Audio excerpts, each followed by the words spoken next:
Entonces, ahora sí, para, digamos que entrar en materia, mi nombre es Juan Camilo, junto con Carlos y Ángela, que somos estudiantes de, pues, de la universidad, vamos a acompañarnos en el día de como ponentes de síndrome coronario agudo. Como invitado especial tenemos al doctor Manuel Álvarez Gaviria, pues que es especialista en medicina interna y cardiología y trabaja en la Fundación Santa Fe de Bogotá y pues actualmente es el profe del Fellow de Cardiología en la universidad. Entonces damos inicio. Este es el temario, vamos a comenzar con la introducción, pasamos con un poco de epidemiología, hacemos un poco de énfasis en fisiopatología, pasamos al diagnóstico, hablamos de los diagnósticos diferenciales, hablamos por aparte de los tratamientos del síndrome coronario con elevación y sin elevación, y por último finalizamos con las complicaciones mecánicas. Bueno, entonces para dar inicio vamos a hacer una introducción. Vamos a manejar la definición sindromática de síndrome coronario agudo. Entonces, es un término que se usa para referirse a un conjunto de síntomas clínicos que van a ser compatibles con la isquemia miocárdica aguda. Van a incluir entonces los diferentes subtipos de infarto agudo del miocardio, así como también la angina inestable. Entonces, en el espectro de síndrome coronario agudo vamos a tener los siguientes diagnósticos. Vamos a tener el infarto agudo del miocardio con elevación del ST y sin elevación del ST y la angina inestable. También vamos a tener la muerte súbita. Hay que aclarar y hay que tener en cuenta que el término infarto agudo al miocardio se va a usar cuando hay una evidencia de una necrosis miocárdica, que va a estar dentro de un escenario clínico que va a concordar pues con isquemia miocárdica. Entonces, vamos a tener dos grandes tipos de síndrome coronario agudo. Vamos a tener el síndrome coronario agudo sin elevación del ST y síndrome coronario agudo con elevación del ST. Entonces, el síndrome coronario agudo sin elevación del ST va a comprender los siguientes diagnósticos. Vamos a tener un infarto agudo del miocardio sin elevación del ST, angina inestable, muerte súbita. Entonces, en el infarto agudo del miocardio sin elevación de ST, vamos a ver cambios que van a ser depresiones en el ST o inversiones profundas en la onda T y elevación transitoria del ST, aunque también podemos tener escenarios en el que exista un electrocardiograma normal o no diagnóstico.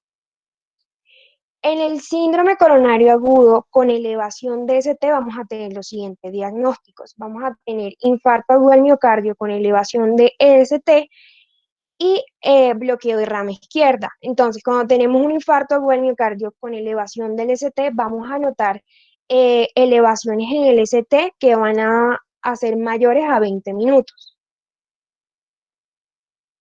Entonces, seguimos hablando un poco de epidemiología y podemos decir entonces que el infarto agudo del miocardio va a ser una de las causas más importantes de morbimortalidad en el mundo. En Colombia, pues según los informes del Instituto Nacional de Salud, durante el 2013 las enfermedades cardiovasculares fueron la principal causa de muerte. Tanto así que pues superaron las causas por muerte por violencia. La mayoría de estos factores tienen una estrecha relación entonces con lo que sería el estilo de vida, factores como la dislipidemia, el tabaquismo, la hipertensión, la diabetes mellitus, la obesidad y el estrés, que cada vez son más prevalentes y van a variar entonces según la población y la localización geográfica. En la primera figura, en la primera gráfica, vamos a mostrarles los porcentajes de mortalidad por enfermedad cardiovascular en varios países durante el año 2014, según datos de la OMS. ¿Qué podemos decir de esta gráfica?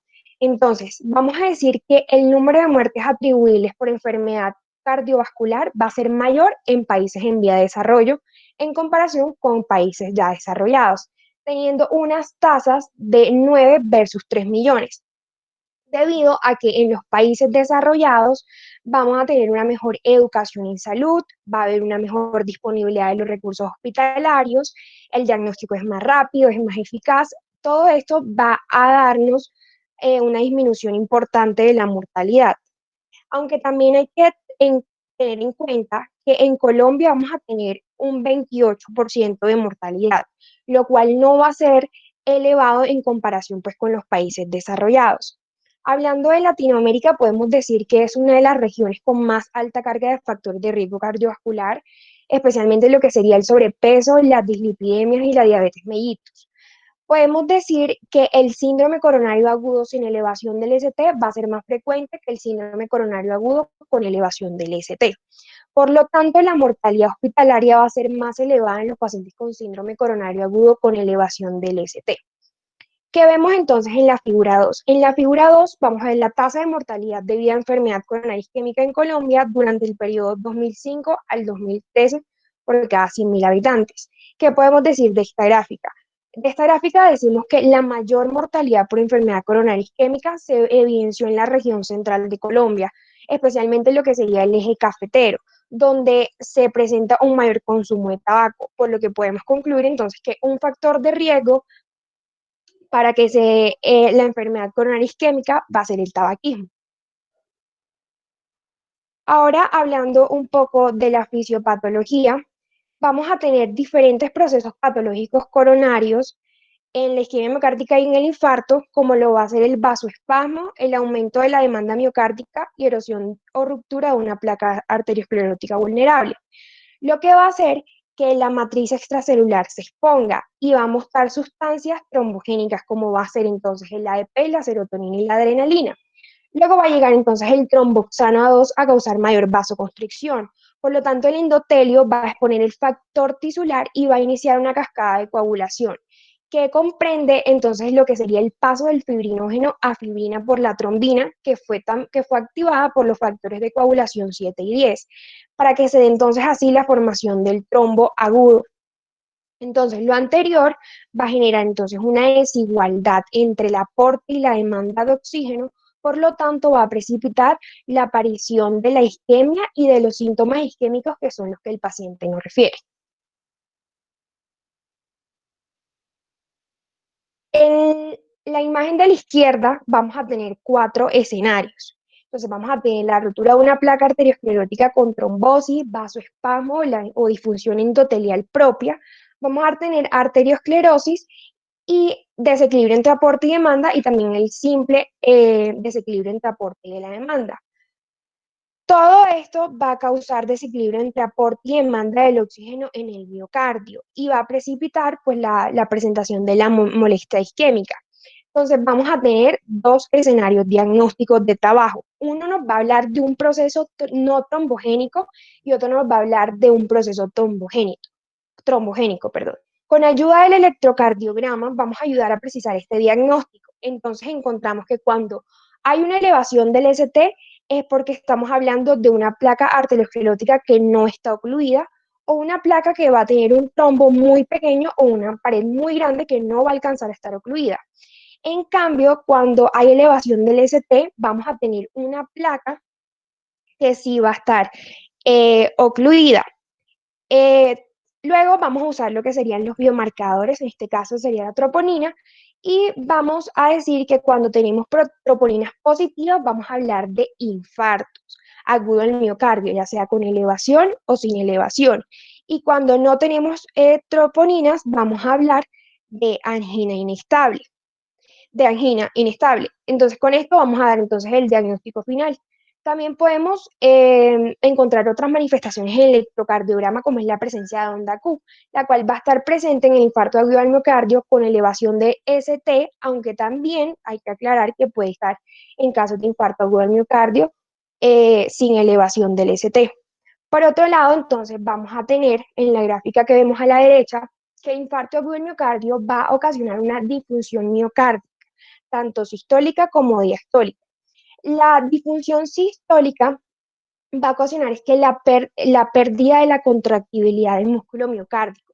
Lo que va a generar es que el gasto cardíaco se disminuya, por lo tanto el volumen de eyección o el volumen que el corazón saca se disminuya, lo que genera que haya una hipoperfusión sistémica, asimismo una hipotensión y la disminución de la presión de perfusión de la coronaria, que todo esto va a llevar a isquemia.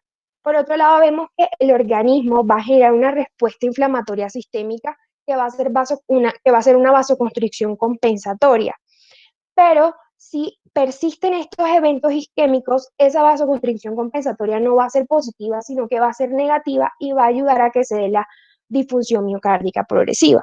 Por otro lado, vamos a ver una disfunción diastólica que tiene que ver con el aumento en la presión telediastólica, que esos volúmenes que van a manejar los ventrículos van a ser más grandes, por lo tanto va a haber una presión aumentada, una presión telediastólica aumentada, que puede generar un flujo retrógrado que va a congestionar el pulmón. Entonces, por eso encontramos hipoxemia. Y la hipoxemia va a contribuir a lo que sería la isquemia y asimismo a la disfunción miocárdica. Hay que tener en cuenta que va a haber un proceso o una fase que puede ser de revascularización, que puede dar alivio a la isquemia y por lo tanto dar una supervivencia al paciente sin pues que no se llegue a la muerte. Pero pues si la disfunción miocárdica no tiene ese fenómeno, va a haber pues la muerte del paciente.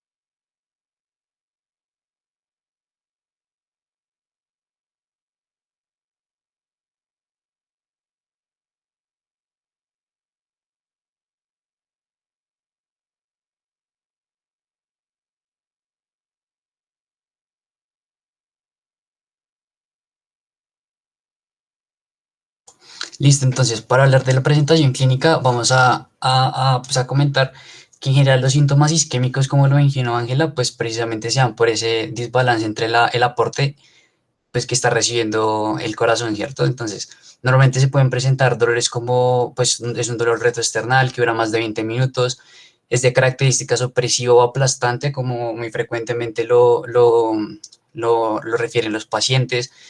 Se irradia extremidades a cuello, mandíbula, con mayor preferencia hacia el lado izquierdo. En algunas ocasiones, cuando se suele asociar con infartos de la cara inferior, pues pueden presentar ciertas molestias epigástricas, puede haber náuseas, vómito, y uno de los síntomas más frecuentes es la sensación de muerte inminente.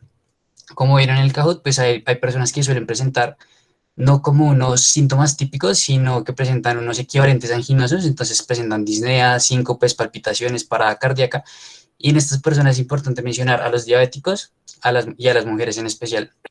Buenas Entonces, noches, ¿ahora sí me como, escuchan?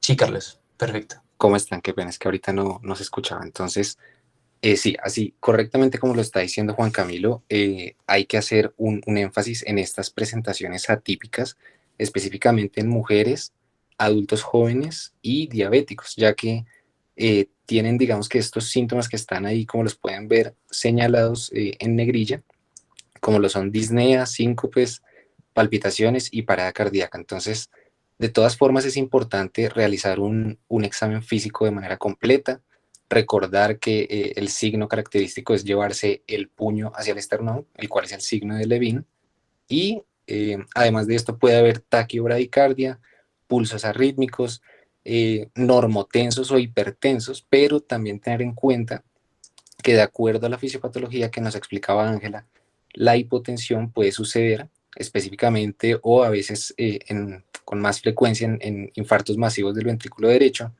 lo que generará una mayor estimulación parasimpática y esto genera pues esa hipotensión. Entonces, además, como lo explicaba Ángela también, pueden existir estertores alveolares en las bases de los pulmones, S3 o S4, como ruidos patológicos que pueden llegar a sugerir, digamos, esta patología. Adicionalmente, como un dato adicional, un desdoblamiento paradójico de S2 en presencia de un bloqueo de rama izquierda y pueden existir soplos sistólicos. De todas formas, cuando hay un soplo, por ejemplo, holo sistólico que tenga frémito, se podría acompañar de una rotura de un músculo papilar. De todas formas, este se irradiaría un poco más en el espacio paraesternal izquierdo, pero es para tenerlo en cuenta. Y como shock cardiogénico se podría pensar en cianosis periférica. De todas formas, este es un signo que pues no todos tendrán shock cardiogénico, pero bueno. Entonces, para hablar del electrocardiograma, entonces es muy importante tener en cuenta que desde que ingresa el paciente se hace el electrocardiograma y se interpreta, se tienen menos de 10 minutos.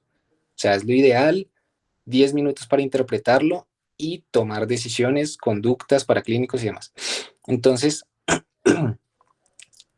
digamos, cuando un electrocardiograma no es sugestivo, se debería hacer una valoración seriada cada 15 a 30 minutos por las primeras 1 a 2 horas para estar vigilando los cambios que tenga una isquemia en el electro, o sea, cambios en el segmento UST o en la onda T. Puede que la onda T llegue como estando invertida o negativa y posteriormente se positivice o viceversa. Entonces, se debe tener en cuenta. Adicionalmente, como ustedes lo ven en la diapositiva, los hallazgos más relevantes cuando no hay bloqueo de rama izquierda o hipertrofia ventricular izquierda, que son un apartado que ahorita lo vamos a nombrar, es la elevación del ST. Entonces, ¿cómo se define esta?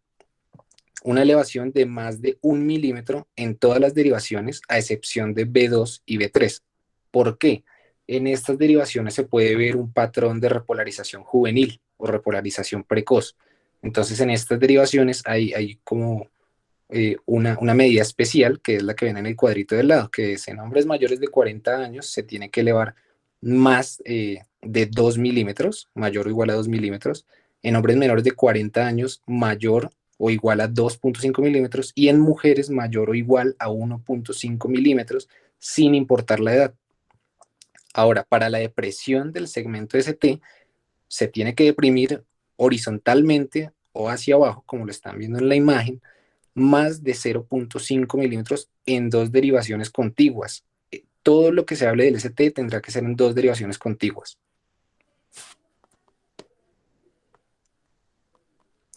Ahora, para hablar de los cambios de la onda T. Entonces, los cambios de la onda T específicamente se refieren a, digamos, a una inversión o a una elevación de la onda T mayor o igual a 1 milímetro, también en derivaciones contiguas, que tengan R's prominentes o que el cociente RS sea mayor a 1.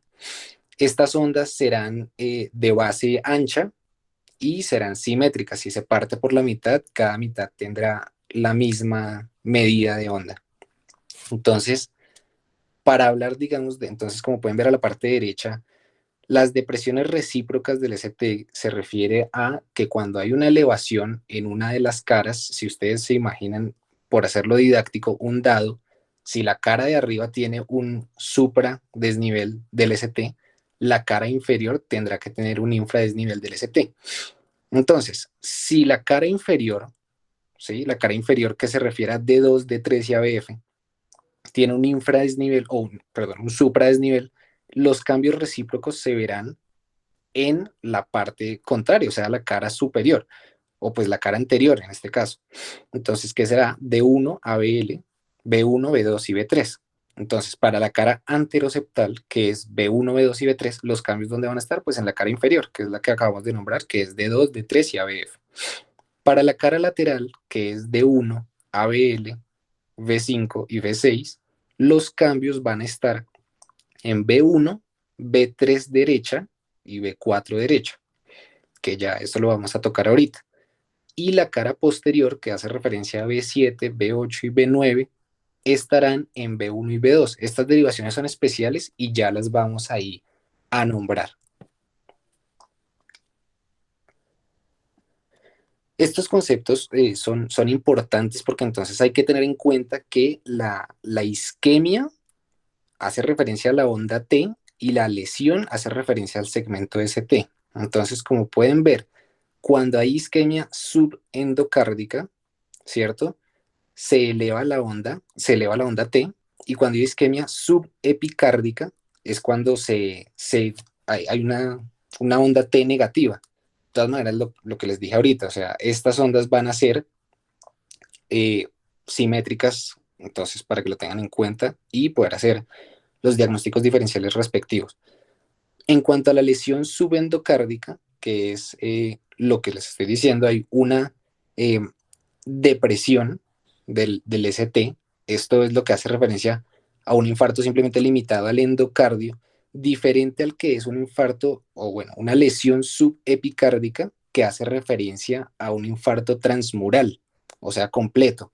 ¿Esto en qué se explica? En la dirección que van a tener los vectores y en que no van a poder conducir hacia donde se está mirando la derivación, respectivamente, pues donde uno tenga que estarla mirando. Para el diagnóstico topográfico, entonces, hay que tener en cuenta que pues, la irrigación coronaria tendrá relación con las caras y las derivaciones que va a tener el electrocardiograma. Entonces, la cara inferior hace referencia a las derivaciones D2, D3 y ABF, como lo nombré ahorita, y su irrigación será principalmente por la arteria descendente posterior y la arteria circunfleja. Para el ventrículo derecho, que son las derivaciones derechas, B3 derecha y B4 derecha, será la arteria descendente posterior. Para la cara posterior, que será B7, B8 y B9, será la arteria circunfleja y coronaria derecha. Para la cara septal y anterior, que es B1, B2, B3 y B4, será la arteria descendente anterior y sus ramas penetrantes o diagonales. Y para la cara lateral, que será de 1 a BL, B5 y B6, será la arteria descendente anterior y la arteria circunfleja. Ahora, lo que les estaba diciendo, las derivaciones complementarias son en caso de sospechar un infarto específico. Entonces, por ejemplo, en el infarto del ventrículo derecho, que será la cara inferior del corazón, entonces, ¿cuándo se sospecha de este infarto? Cuando hay signos que tienen como un predominio del sistema parasimpático y de sobrecarga del ventrículo derecho. Entonces, ¿qué es lo que se hace? Se piden las derivaciones derechas. ¿Dónde se van a colocar? B3 derecha, que es entre B1 normal del electrocardiograma, y B4 derecha. Ahora, ¿dónde se coloca B4 derecha? En el quinto espacio intercostal derecho con línea medio clavicular. Luego le sigue B5 derecha, que es en el quinto espacio intercostal derecho con línea axilar anterior. Y luego B7 derecha, que es en el quinto espacio intercostal con línea axilar media. Ahora, cuando hay una sospecha de un infarto de cara posterior, que digamos que se puede sospechar cuando hay un descenso aislado del segmento ST y ondas R prominentes en B1, B2 y B3, se deben solicitar las derivaciones posteriores. ¿Cuáles son? Entonces, B7 se colocará en quinto espacio intercostal izquierdo con línea axilar posterior, B8 en el quinto espacio intercostal izquierdo también con línea medio escapular y B9 que se colocará en el quinto espacio intercostal con línea paravertebral. Ahora, lo que estábamos diciendo al inicio de la parte del diagnóstico, entonces, estas consideraciones especiales cuando hay bloqueo de rama izquierda, se deben tener en cuenta esos criterios que se llaman de Esgarbosa y a lo que hacen referencia es que debe haber una elevación concordante del segmento ST mayor a 1 milímetro en derivaciones con QRS positivo, diferente a que si fuera un bloqueo de rama izquierda ya establecido, ¿sí? De antes, que sería discordante. Entonces, esto es con relación al QRS, como lo pueden ver en la foto. El QRS está positivo y el ST está positivo, diferente al bloqueo de rama que sería discordante, o sea, QRS negativo y el ST positivo. Ahora, para el bloqueo de rama derecha, entonces la elevación del segmento ST mayor o igual a 1 milímetro o anomalías del segmento ST u onda T que excluya las derivaciones B1 a B4 y específicamente la enfermedad multivaso o pues, la oclusión del tronco común coronario izquierdo, depresión del segmento ST mayor o igual a 1 milímetro en 6 derivaciones o más, que se acompañe de un descenso en ABR o B1 y que además de esto tenga un deterioro hemodinámico la persona al tener esa depresión, esa oclusión del tronco.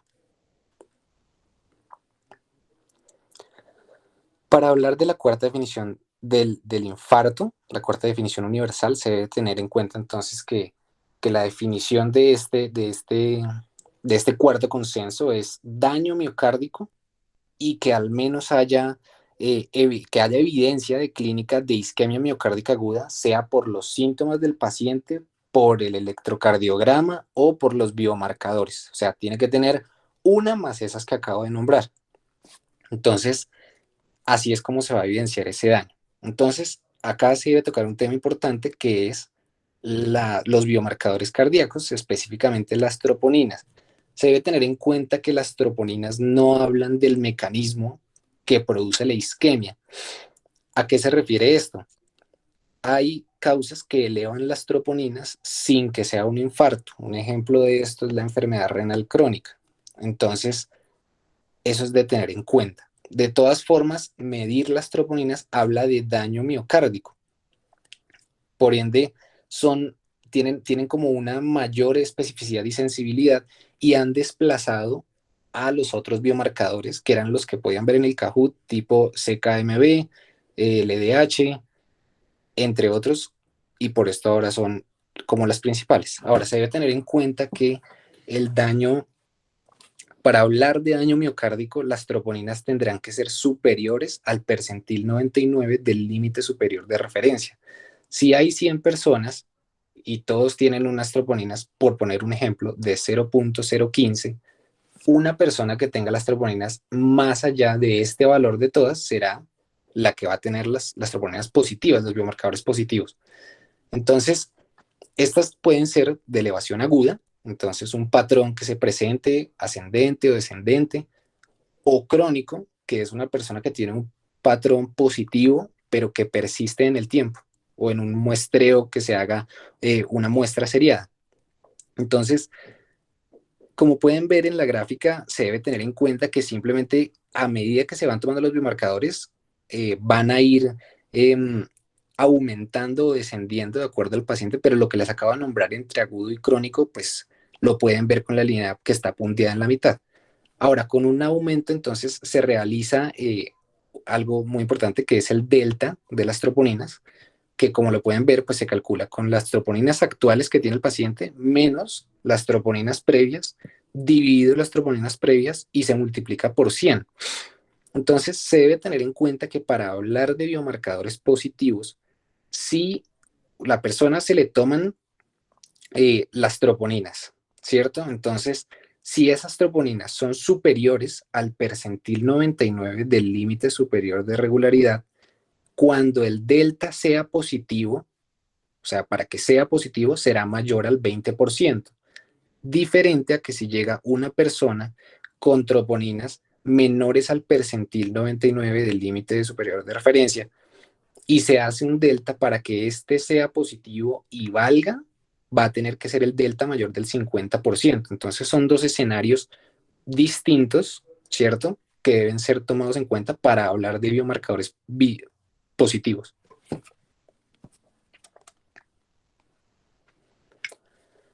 Entonces, estos son los tipos de infarto. No nos vamos a extender mucho, los vamos a nombrar simplemente. Entonces, el tipo 1 será la enfermedad coronaria aterosclerótica, el infarto espontáneo, ¿cierto? El tipo 2 será no por un trombo, sino un desbalance entre la oferta y demanda de oxígeno.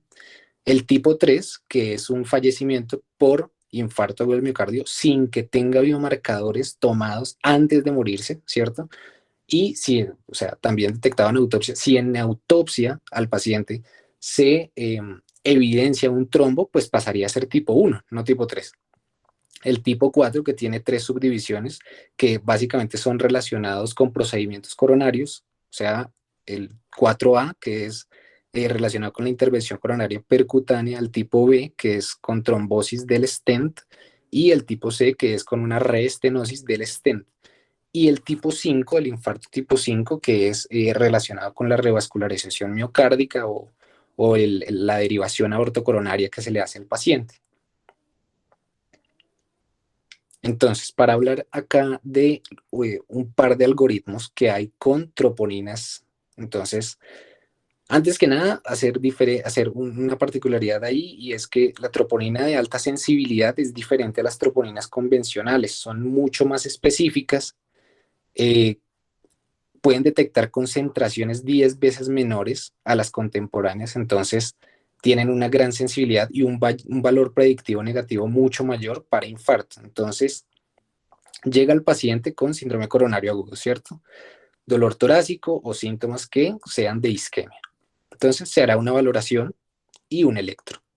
Si sale elevación del segmento ST, pues eso confirma un infarto con elevación del segmento ST, lo cual será reperfundir lo más rápido posible, intervención coronaria percutánea o fibrinólisis.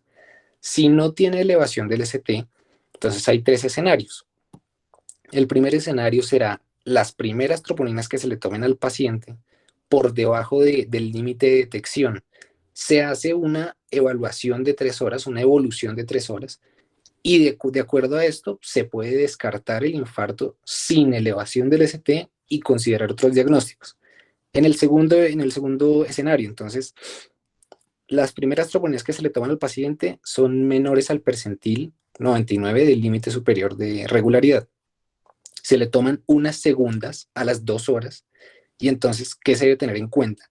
Lo que les decía en la diapositiva anterior. Entonces, si hay un delta menor al 50%, no será un infarto sin elevación del ST, a no ser, a no ser que sin importar el delta, yo pueda pensar en tomarle una tercera troponina porque la segunda fue mayor al percentil 99.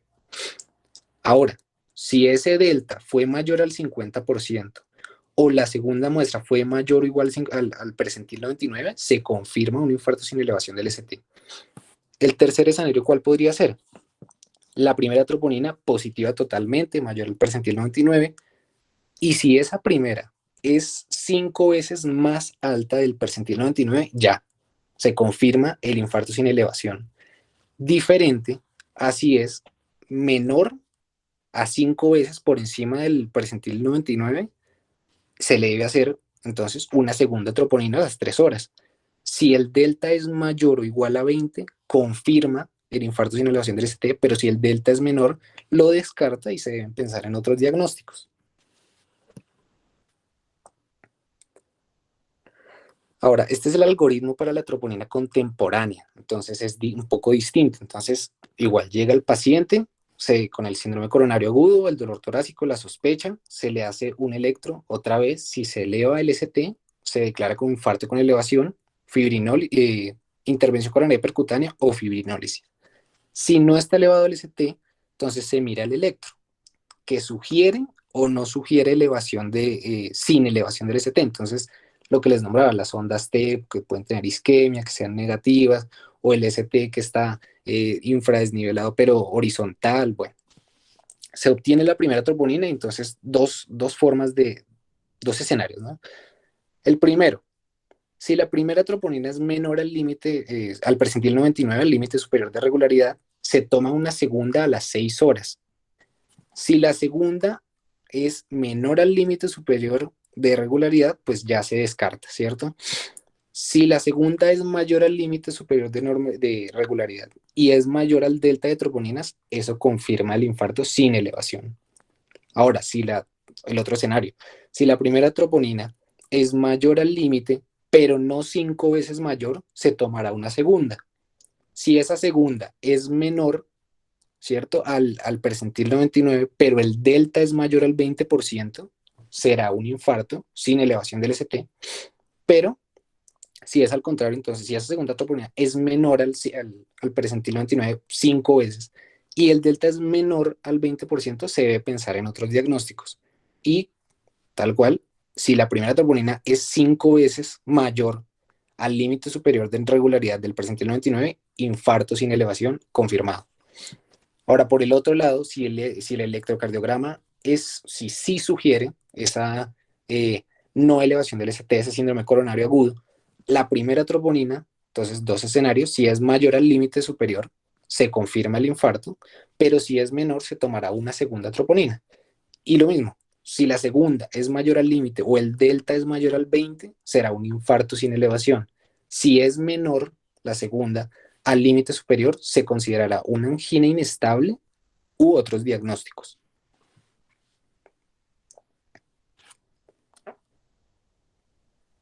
Ahora, para hacer los diagnósticos diferenciales y saber en qué pensar al momento digamos, de descartar el síndrome coronario agudo, se debe tener en cuenta las características del dolor y lo que ya dijimos, y las estructuras que hay en el tórax, en la región precordial. Entonces, como pueden ver abajo a la izquierda, el pericardio.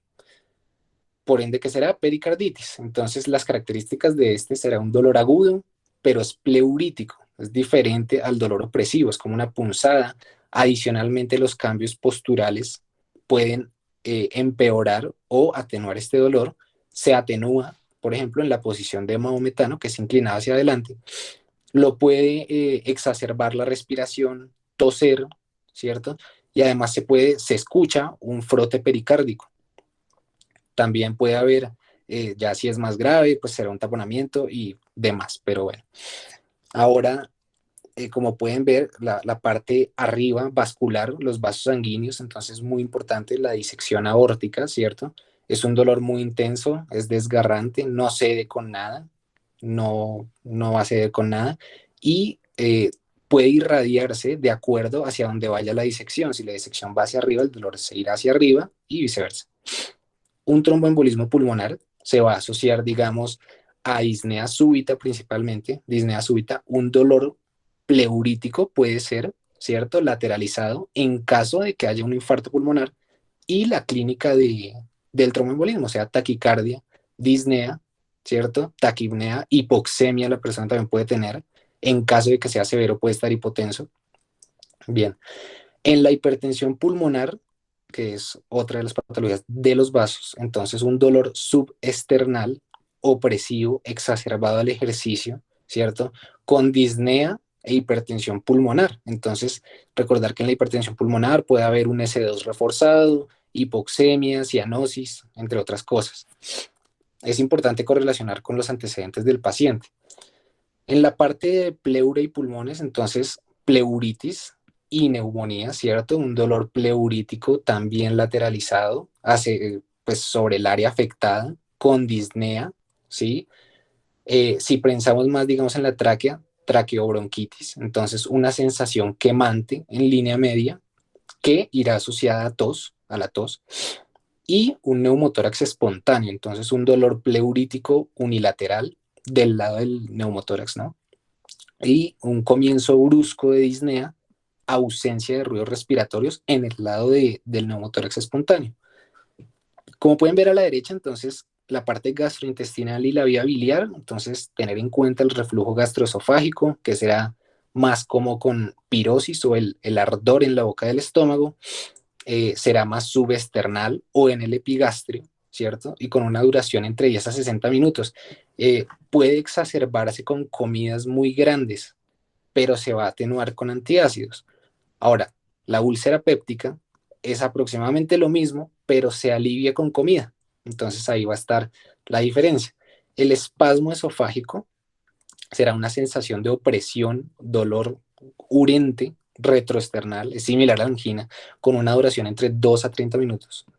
Ahora, si nos fijamos en la patología biliar, entonces recordar que más que epigástrico será en el hipocondrio, ¿cierto? El hipocondrio derecho, y puede ser provocado tras las comidas, eh, digamos la pancreatitis específicamente, un dolor epigástrico como en cinturón, ¿cierto? Que además pues irá en la parte de la espalda.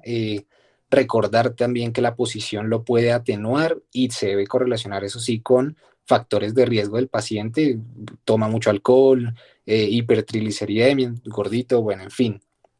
Ahora, en la parte musculoesquelética, entonces tener en cuenta costocondritis o el síndrome de Tietz, que prácticamente es un dolor brusco, intenso, que se reproduce al hacer presión sobre la unión de la costilla, del cartílago costal con el esternón, ¿cierto? Puede haber edema sobre esta articulación. La patología discal cervical, que también es un dolor, puede ser fugaz o más crónico si es por artrosis, se va a generar al mover el cuello del paciente. Y los traumas o esguinces en el tórax también será un dolor constante que va a ser reproducido al palpar o mover la pared torácica o subirle los brazos al paciente. Para hablar, digamos, de la parte infecciosa, se debe tener en cuenta también, digamos, los nervios principalmente, entonces, herpes zóster, que es el dolor ese neuropático quemante que se localiza sobre el dermatoma que afecta y al momento de ver el trayecto nervioso, ese dermatoma va a tener una erupción vesicular. Como descarte, como última opción, será las causas psicológicas. Un ejemplo de esto será un trastorno de pánico, un trastorno de ansiedad, que simplemente habrán molestias torácicas con disnea, pero va a ser de una duración larga, ¿no es cierto? Mayor de 30 minutos, pero no va a relacionarse con ejercicio, no va a relacionarse sino con lo que le suceda al paciente en ese momento, con su entorno, una persona muy nervioso, en fin, es de lo último que se debe llegar a pensar para evitar saltarse uno de los verdaderos diagnósticos que pueden ser más potencialmente mortales. Y listo, entonces ya entramos en la parte del tratamiento y vamos a comenzar con el síndrome coronario agudo sin elevación del ST. Entonces, lo primero es hablar de las escalas pronósticas. Cuando estamos hablando de la aplicación de una escala pronóstica, básicamente nos vamos a referir a la estimación o al riesgo de un paciente. ¿De qué? Básicamente de que tenga muerte, de reinfarto o que tenga riesgo de sangrado. Digamos que estas son las escalas más pronósticas más importantes en lo que es un síndrome coronario agudo. También recalcarles que siempre se realiza en las primeras horas tras el inicio de los síntomas y que en general no es un modelo estático, sino que siempre va a variar dependiendo de cómo esté el paciente en la evolución, digamos, hora a hora. Entonces, la primera es la escala de Grace. Entonces, la escala de Grace va a valorar la mortalidad hospitalaria y la mortalidad a 6 meses luego del egreso. Incluye variables como lo ven, pues la edad, la presión arterial, la frecuencia cardíaca, la creatinina, si el paciente al ingreso pues hizo un paro cardíaco, los biomarcadores, cambios en el ST. Y aquí también incluye una escala que es el KILIP, que es otra escala que nos habla de mortalidad y pronóstico, pero esto se hace o se usa enfocada a una falla cardíaca aguda secundaria a un infarto. Esta es muy útil y es, digamos, muy fácil de hacer porque básicamente es observar al paciente, examinarlo bien y determinarlo. Básicamente va de la clase 1 a la 4 y nosotros podemos identificar si es un paciente asintomático, si tiene R3, si tiene estertores en ambos campos pulmonares, si presenta un edema pulmonar agudo o incluso si llega con un choque cardiogénico. Y como ustedes se dan cuenta, pues básicamente está incluyendo variables fisiológicas. Entonces nos va a revelar cuál es el estado actual del paciente y por eso nos está ofreciendo una mejor selección a corto plazo y un mayor valor predictivo a largo plazo a diferencia de otras escalas. Entonces, el Grace nos va a valorar al paciente en tres, digamos, rangos de riesgo. El bajo, que básicamente habla de un Grace menor a 108 y tiene una mortalidad hospitalaria menor al 1%. El intermedio, que va de 109 a 140 y nos está hablando de una mortalidad del 1 al 3%. Y el alto, que es un puntaje de 140 y tiene una mortalidad hospitalaria mayor al 3%. Entonces, esto nos va a permitir a futuro, como ya vamos a mencionar anteriormente, estratificar y determinar qué tipo de intervenciones requieren los pacientes que no tienen elevación del ST, ¿bueno? La segunda escala, o el segundo apellido que le vamos a dar, digamos que a un infarto o un síndrome coronario agudo, es el Crusade. Entonces, las complicaciones hemorrágicas mayores, pues obviamente se van a asociar a un aumento de la mortalidad en los síndromes coronarios agudos, pues digamos que incluimos la hemorragia intracraneal, el sangrado retroperitoneal, la disminución del hematocrito mayor del 12% o incluso la mayor necesidad de transfusión pues en la sala de urgencias. Entonces, la escala CRUSADE básicamente va a identificar el riesgo a partir pues de ciertos predictores como el hematocrito con el que llega el paciente, la tasa de filtración glomerular, la frecuencia cardíaca, el género, los signos de falla cardíaca, pues enfermedad vascular previa, diabetes y la presión arterial. Y en general, pues nos va a arrojar un puntaje con unos pues, rangos o probabilidades de sangrado, pero quiero que nos enfoquemos cuando tenemos un puntaje mayor de 40, es decir, un alto entre 41 y 50 puntos que nos va a hablar acerca de un riesgo de sangrado del 11.9% y mayor de 50 cuando estamos hablando de muy alto. Entonces recuerden el número mayor de 40 porque va a ser importante más adelante en el manejo pues, de todos estos síndromes. Y ya pues para hablar de las estrategias invasivas que se les puede ofrecer a los pacientes con síndrome coronario agudo sin elevación del ST, vamos a hablar de la coronariografía invasiva. Este es el manejo definitivo que se le tiene que hacer a los pacientes con síndrome coronario agudo sin elevación del ST, vuelvo y recalco. ¿Por qué? Porque básicamente nos va a permitir identificar cuál es el origen de la cardiopatía isquémica, es decir, identificar cuál es la arteria responsable del infarto o de la isquemia y establecer la necesidad de revascularización, bien sea con un stent o con un bypass. Entonces, la determinación de qué estrategia y en qué momento la vamos a hacer se basa en ciertos criterios. Entonces, aquí la guía nos habla acerca de los criterios de muy alto riesgo, en donde incluimos la inestabilidad hemodinámica, el dolor torácico recurrente o los síntomas persistentes que no ceden frente a un tratamiento médico. Eso es muy importante. Las arritmias mortales, complicaciones mecánicas del infarto, la insuficiencia cardíaca aguda o los cambios dinámicos recurrentes en la onda T y en el segmento ST y en la onda T, perdón.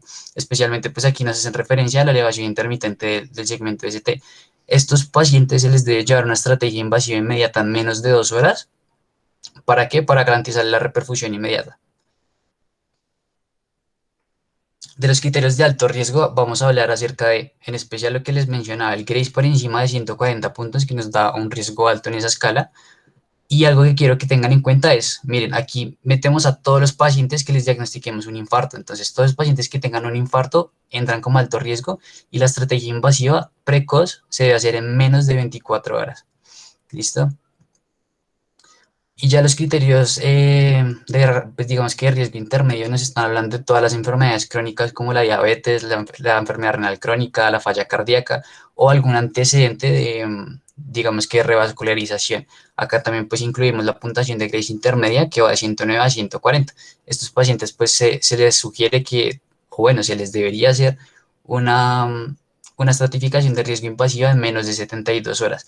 Y para hablar de los pacientes que tienen bajo riesgo, pues son las personas que no tienen ninguno de estos criterios que les mencioné anteriormente.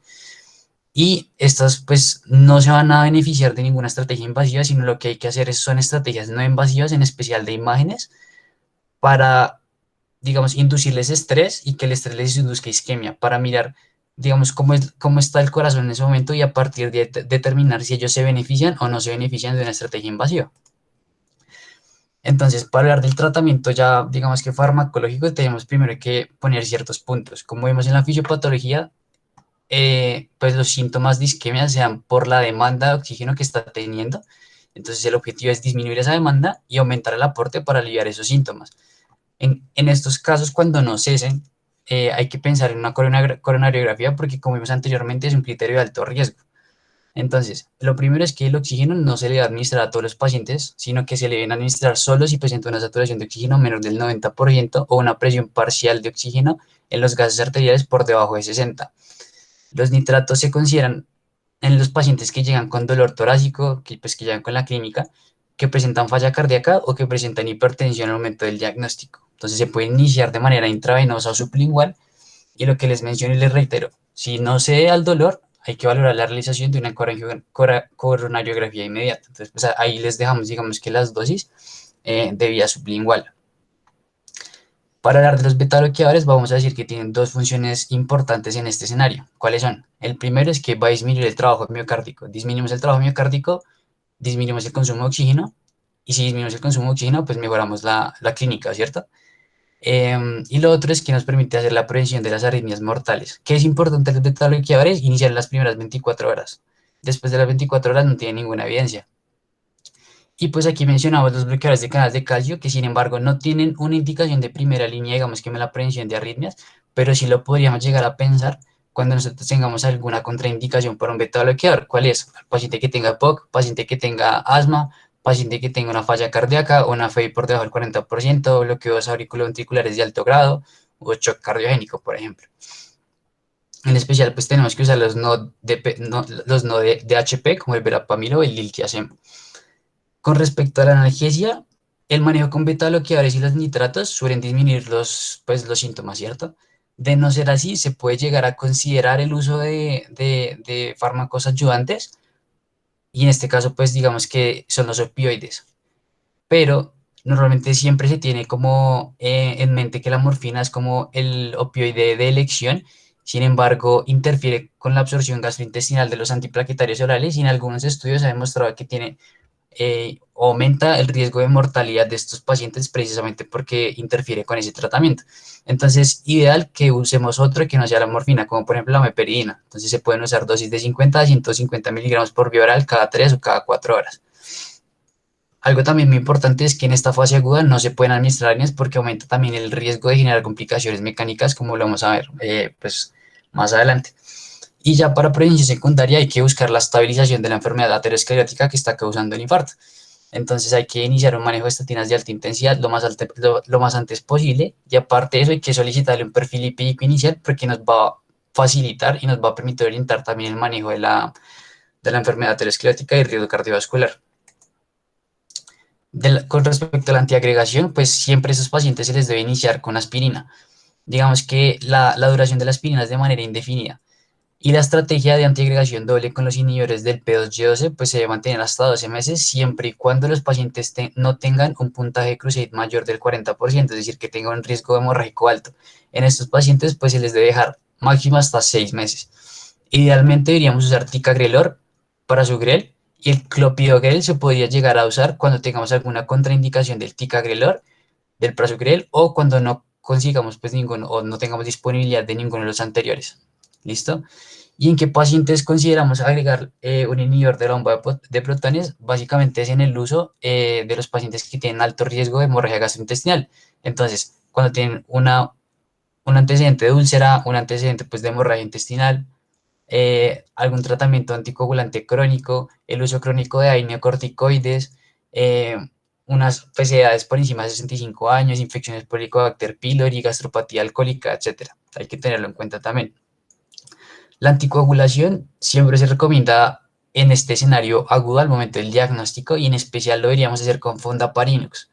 ¿Listo? Si nosotros no tenemos Fondaparinux, podríamos usar enoxaparina y en caso de que la llevamos a una intervención coronaria percutánea, podríamos usar la heparina no fraccionada combinado con un inhibidor de la glicoproteína 3B2A o las bivalirudinas en caso de que tengamos un riesgo elevado de sangrado. Entonces, para hablar del tratamiento del infarto con elevación del ST, es importante que estos pacientes siempre tengan una monitorización continua de pues, electrocardiográfica porque tienen un muy alto riesgo de arritmias. En estos casos, la sospecha clínica de isquemia y los criterios de elevación del ST ya nos deben permitir empezar de inmediato con las estrategias pues, del tratamiento, que básicamente se trata de reperfundir a ese paciente urgentemente. Los biomarcadores se piden, claro, pero no, esto no debe retrasar el inicio del tratamiento, es decir, prima lo que es la clínica y pues los criterios del ST que ya les había mencionado anteriormente. Pero no solo las personas que tengan una elevación del ST van a requerir de una intervención inmediata. Aquí también metemos todo lo que son las consideraciones especiales que Carlos les habló, en donde los pacientes con un bloqueo de rama izquierda, un bloqueo de rama derecha, presencia de marcapasos, infarto de la cara posterior o la enfermedad multivaso también requieren pues, de una intervención de reperfusión inmediata. Esto es pues un poco más de lo mismo, entonces el oxígeno solo si están hipoxémicos, los nitratos y el beta que ahora son los analgésicos, digamos, de excelencia. La analgesia pues se piensa como un método de rescate y pues la prevención secundaria, ¿cierto? Entonces ya les había mencionado que en general pues el tratamiento de esto es la reperfusión, es decir, identificar cuál es la arteria responsable del infarto y por así decirlo como abrirla. Pero entonces tenemos dos opciones. Podemos utilizar la intervención coronaria percutánea con colocación de stent o podemos hacer una fibrinolisis. Entonces, el ICP es el tratamiento que se prefiere en los pacientes con elevación del ST siempre y cuando se pueda realizar dentro de los primeros 100, o sea, se le pueda garantizar que el paciente vaya a tener una ICP en los primeros 120 minutos. Algo también importante es que deben estar dentro de la fase temprana del infarto, es decir, las primeras 12 horas. Cuando elijamos una ICP, a los 90 minutos o menos, se les debe garantizar también a los pacientes que ya estén reperfundidos. O sea, al minuto 90 ya tienen que haberles pasado la guía para hacerles la reperfusión. Pero entonces, ¿qué pasa con los pacientes que no les garantizamos que vayan a tener una ICP en los primeros 20 minutos?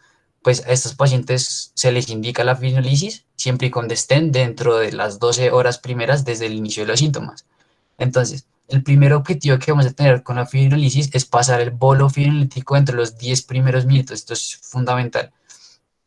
Después de haber pasado el bolo fibrinolítico, vamos a tener entre 60 y 90 minutos para llevar a ese paciente a un centro que tenga un ICP, o sea, que tenga la capacidad de poder hacer ICP y evaluar los criterios de reperfusión. ¿Cuáles van a ser? Algunos de estos dos. Aliviar los síntomas o un descenso del ST en más del 50%. Si cumple con alguno de esos dos, pues decimos que fue un éxito y podemos hacer la estratificación de riesgo en las siguientes 24 horas a partir de una ICP pues, sistemática. ¿Listo? Si no cumple con ningún criterio, pues vamos a decir que fue un fracaso, perdón, y pues se le tiene que hacer una ICP de rescate en ese momento. Entonces aquí, digamos que este es el algoritmo para los pacientes que presentan una fase temprana dentro de las 12 primeras horas, pero también tenemos a los pacientes que por X o Y razón no presentan pues un manejo de reperfusión durante esta fase temprana. Entonces esos pacientes hay que someterlos a una valoración clínica muy minuciosa. Entonces, perdón, sí y solo sí esos pacientes presentan síntomas de isquemia persistente, es decir, que tengan la clínica aún presente, insuficiencia cardíaca, inestabilidad hemodinámica o arritmias mortales, se les puede pasar una ICP primaria. Sin embargo, si estos pacientes se presentan después de las 12 horas, pero son asintomáticos, se les puede considerar el uso del ICP primario siempre y cuando no pase las 24 horas. Y después de eso se les deben hacer pues las pruebas no invasivas como lo que pasaba con el síndrome coronario sin elevación del ST para valorar cuál es la isquemia miocárdica residual. Y tenemos otro escenario que son los pacientes que se presentan después de las 48 horas. Estos pacientes no se les recomienda hacer la ICP. ¿Por qué? Porque básicamente se ha asociado, los estudios pues dicen que tienen incluso mayor riesgo de complicaciones más que beneficios. Entonces este es como el manejo de la ICP. Y listo, entonces elegimos al paciente que se va para ICP, ¿cierto? Entonces, siempre que esos pacientes pues se vayan para ICP necesitan un manejo previo farmacológico que se denomina pues el manejo periprocedimiento. Entonces, absolutamente todo requiere una anticoagulación, perdón, una antiagregación dual con ASA y con un inhibidor del P2Y12. Entonces, si nosotros vamos a hablar de los inhibidores del P2Y12, vuelve y juega, el prasugrel o el ticagrelor son los más preferidos. ¿Por qué? Porque tienen un inicio de acción mucho más rápido, tienen mayor potencia y se ha evidenciado pues mejores resultados clínicos en comparación con el clopidogrel. Entonces, les menciono las contraindicaciones puntuales. Para el prasugrel se contraindica cuando tenemos algún antecedente de algún ACV hemorrágico, alguna IT o enfermedad hepática. Del ticagrelor pues no se puede dar tampoco en enfermedad hepática y en general para los dos hay que valorar ciertos riesgos. Por ejemplo, si el paciente llega con una hemoglobina menor a 10, si tiene plaquetas menor a 100.000, si tiene un riesgo de sangrado elevado pues por la escala de Cruzeit o si presenta sangrados activos. En esos casos pues hay que pensar en el uso de clopidogrel. Y sumado a la antiagregación, pues se debe hacer el manejo con la anticoagulación. Aquí podemos usar la heparina no fraccionada, sumado pues en estas dosis, o si vamos a usar una dosis de 50-70, pues lo podemos combinar con estos medicamentos. O también podríamos usar esquemas de enoxaparina. Digamos que en este caso, en las pacientes que se someten a ICP, el fondaparinux no se recomienda porque se ha evidenciado mayor riesgo de sangrado, ¿listo? Y ahora, ¿qué pasa con los pacientes que se van a trombolisis? Entonces, los pacientes que se van a trombolisis también requieren de un manejo farmacológico previo. Entonces, se va a hacer un manejo conjunto con antiagregación doble y en la anticoagulación. ¿Qué recomiendan las guías? Que la anticoagulación se haga con enoxaparina, una dosis inicial IV, y se continúe con dosis subcutáneas. Para hablar de los fibrinolíticos, es importante elegir un trombolítico que sea específico para la fibrina, es decir, el tenecteplase o el alteplase. Sin embargo, si nosotros tenemos disponibilidad del tenecteplase, deberíamos usarlo. ¿Por qué? Porque si se dan cuenta, cuando ajustamos las dosis o el bolo según el peso, pues las dosis son mucho más fáciles que ponernos a calcular según el peso y bueno, etcétera. Entonces, esa es una. La segunda es que pues tiene una menor evidencia frente a la prevención de hemorragias cerebrales y que tiene un porcentaje no inferior frente a la mortalidad a 30 días en comparación con el alteplase. Y cuando nosotros pensemos en usar streptoquinas, aquí digamos que no es lo más recomendado porque pues no son inhibidores directos de la trombina. Ahí sí podríamos usar un fondaparinux. Digamos que la combinación streptokinasa-fondaparinux pues sí se podría llegar a usar. Y pues para hablar de las contraindicaciones, pues para que las tengan en cuenta, vamos a tener las absolutas y las relativas. Las absolutas, pues la hemorragia intracraneal previa, el ACV isquémico en los 6 meses anteriores, un traumatismo, una cirugía o una lesión cerebral grave o importante en el mes anterior, hemorragias gastrointestinales, la disección aórtica, discrasias sanguíneas. De las relativas, pues tenemos los AIT, los tratamientos anticoagulantes por otras enfermedades, pues digamos que crónicas, la gestación y la primera semana postparto, bueno, en fin.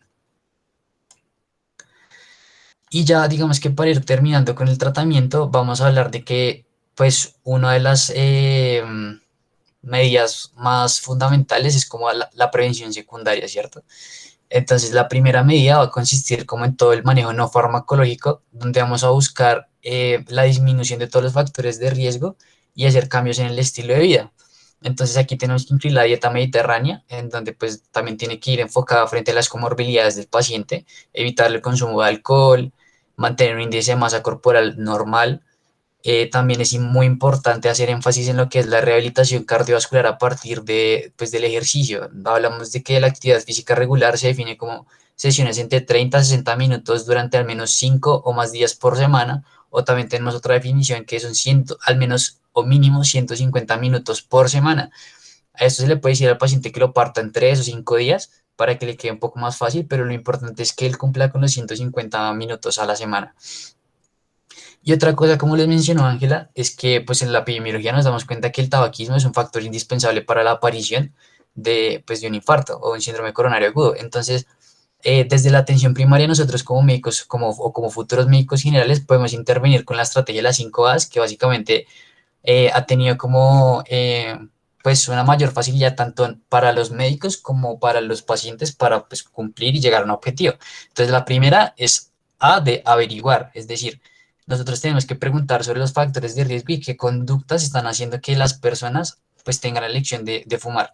La segunda es aconsejar, es decir, brindar los consejos claros, concisos y específicos sobre los riesgos o los beneficios que pueda tener pues el hábito, en este caso el tabaquismo. La tercera es apreciar, es decir, mostrarle al paciente que nosotros valoramos su esfuerzo por dejar de fumar y esto pues los va a incentivar mucho a seguir con sus objetivos.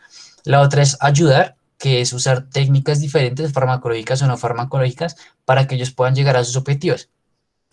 Y la última es acompañar, en donde vamos a asegurar que los pacientes acudan a nuestras consultas y podemos valorar que también están ajustados al plan y pues digamos que remitirlo a otras especialidades cuando sea necesario. Para los hipertensos, el control de la tensión arterial también es muy importante porque básicamente pues, es muy relacionada con la enfermedad o el daño endotelial, ¿no? Entonces, lo ideal es que tengamos unos objetivos de una tensión arterial por debajo de 140 y si el riesgo es muy alto, lo podemos manejar debajo de 120, pero es importante tener en cuenta digamos que a los pacientes ancianos mayores de 65 años con el control muy estricto. ¿Por qué? Porque pues ellos tienen mayor riesgo de caídas, entonces se les puede hacer como un control más laxo de esto. Con respecto al manejo, pues con estatinas, ya lo había mencionado, pues como tiene un riesgo cardiovascular tan alto, lo ideal es reducirlas por debajo de 55 llL, eso es súper importante, o como mínimo, ¿se acuerdan que yo les había dicho que tocaba pedirle un perfil lipídico? Pues bajarle desde el LDL inicial un 50% a las 4 a las 6 semanas después del evento agudo. El control de la diabetes también tiene que ser estricto y las metas de la hemoglobina glicosilada, pues digamos que tiene que ser individualizada, es decir, valorar qué tanto el paciente tolera pues la hemoglobina. Lo que recomiendan es que por el alto riesgo cardiovascular tenga una hemoglobina glicosilada por debajo de 6,5 o en algunos casos por debajo de 6, pero lo que les digo es muy importante, pues digamos que estamos ajustando eso al paciente y no a la hemoglobina, entonces si el paciente lo tolera, está bien. Entonces, pues digamos que se tiene que ajustar es al riesgo de la hipoglicemia que los pacientes tengan. E idealmente lo que recomiendan también es manejar pues el manejo farmacológico de la diabetes con agonistas del GLP-1 como el liraglutide o el semaglutide o inhibidores del SGLT2 como la empaglifosina o la canaglifosina porque se ha evidenciado que disminuye el riesgo cardiovascular y el desenlace pues, de estos pacientes. La antiagregación, pues lo mismo que ya les había mencionado, enlaza de manera indefinida y los pacientes que se someten a ICP pues deben tener pues, digamos que la terapia doble y la terapia doble mínimo por 12 meses. Si tiene, o bueno, por 12 meses. Y si tiene pues un riesgo de hemorragia alto, pues por 6 meses. Y la anticoagulación se reserva solo para las personas que tengan alguna enfermedad de base que la merite. Hay otros medicamentos como especiales, como por ejemplo son los IECA. Entonces los IECA solo se van a dejar o sea, lo importante es que si se van a usar, que se pongan las primeras 24 horas y que, pues en caso tal de que el paciente tenga falla cardíaca, disfunción diastólica del ventrículo izquierdo o una enfermedad renal crónica, pues digamos que es una indicación. De los beta bloqueadores se indican pues si hay una FEI por debajo del 40%, de si tiene falla cardíaca, digamos que esto a largo plazo. Y ya digamos que como recomendaciones de los antagonistas del receptor de mineralocorticoides, se usan en pacientes que terminan con una falla menor del 40%, con falla cardíaca o con diabetes. Eso también digamos que puede ser importante. Y ya para terminar, vamos a hablar de las complicaciones mecánicas. Tenemos que mencionarle que un infarto, pues no es que solo genere complicaciones mecánicas, sino también eléctricas, embólicas, inflamatorias, un montón. Pero nos enfocamos en estas porque el hecho de desarrollar una complicación mecánica, pues digamos que genera un peor desenlace para el paciente, mayor riesgo de muerte y menor porcentaje de supervivencia. Y un dato importante o curioso es que desde que se introdujo el sistema de intervención coronea percutánea, pues la incidencia de estas complicaciones bajó pues hasta al menos de 1%, del 1%. Entonces, la ruptura del septum interventricular, la ruptura de la pared libre del ventrículo y la insuficiencia cardíaca mitral aguda son como las más relevantes. Entonces, de la insuficiencia mitral aguda vamos a hablar que pues es como la más frecuente porque tiene una incidencia entre el 50 y el 70%, pero aquí lo importante es que tiene espectro clínico que es muy amplio, es decir, puede ir desde la insuficiencia mitral leve, que pues no va a tener ninguna repercusión clínica, hasta pues una insuficiencia mitral severa que pues va a generar un deterioro pues hemodinámico del paciente. De mecanismos, pues la disminución de la motilidad cardíaca, pues precisamente por la inflamación y la isquemia local del tejido miocárdico, el daño del aparato valvular, como lo son las cuerdas tendinosas o la necrosis de los músculos papilares y la dilatación del anillo valvular. Factores de riesgo relacionados, pues la enfermedad avanzada o los infartos posterior-inferiores. Y de la presentación clínica, pues es muy variada, pero en general uno la puede sospechar si tenemos un soplo o los históricos sin frémito. ¿Por qué? Porque son, digamos que soplos de no tan alta intensidad. El diagnóstico se puede hacer a partir de la ecocardiografía Doppler o transtorácico, perdón, o transesofágico en caso de que queden dudas. Aquí para explicar rápidamente esta imagen, pues tenemos aquí la aurícula izquierda, el ventrículo izquierdo y este es el tracto de salida de la aorta. Cuando nosotros evidenciamos el Doppler, pues básicamente vemos que pues aquí apreciamos un poco mejor que pues el aparato valvular no está funcionando adecuadamente en sístole y pues está haciendo una regresión de la sangre. De la ruptura del septo interventricular se suele presentar entre el primer día y el quinto día y los factores de riesgo más importantes son el primer evento isquémico o los infartos anteriores extensos. Cuando tenemos un infarto anterior extenso se relaciona con una ruptura del septum de la parte apical, pero cuando tenemos uno posterior vamos a tener una parte pues en la parte posterobasal. Presentación clínica pues en principio es una falla cardíaca aguda de predominio izquierdo y hay un shunt izquierda-derecha. La explicación física pues también es un soplo lisistólico en el, digamos que en la línea paraesternal izquierda, pero como son soplos de mayor intensidad, se asocian más frecuente a frémito y también se ha visto que se asocia a una FA, un bloqueo AB o un bloqueo de ramas tanto izquierda como derecha. Igual, aquí el ecocardiograma Doppler transtorácico lo hace el diagnóstico. Entonces aquí podemos ver el ventrículo derecho, la aurícula derecha, la aurícula izquierda, el ventrículo izquierdo. Este es un corte longitudinal pues, de un ecocardiograma transtorácico. Y lo que normalmente veríamos sería, este es el septo, y digamos que el septo se prolonga hasta el ápice, ¿no? Pues va continuo. Sin embargo, aquí vemos que está totalmente desplazado, hay una discontinuidad, y si pasáramos la onda Doppler, pues veríamos la comunicación interventricular acá. Y la ruptura de la pared libre ventricular, los factores de riesgo más identificados han sido el primer infarto, infartos extensos o infartos transmulares en la cara anterior. Lo que les mencionaba, el uso de AINE pues se asocia mucho con lo que es la ruptura del ventrículo y la presentación clínica pues digamos que va a variar porque un 50% puede debutar con una muerte súbita extrahospitalaria.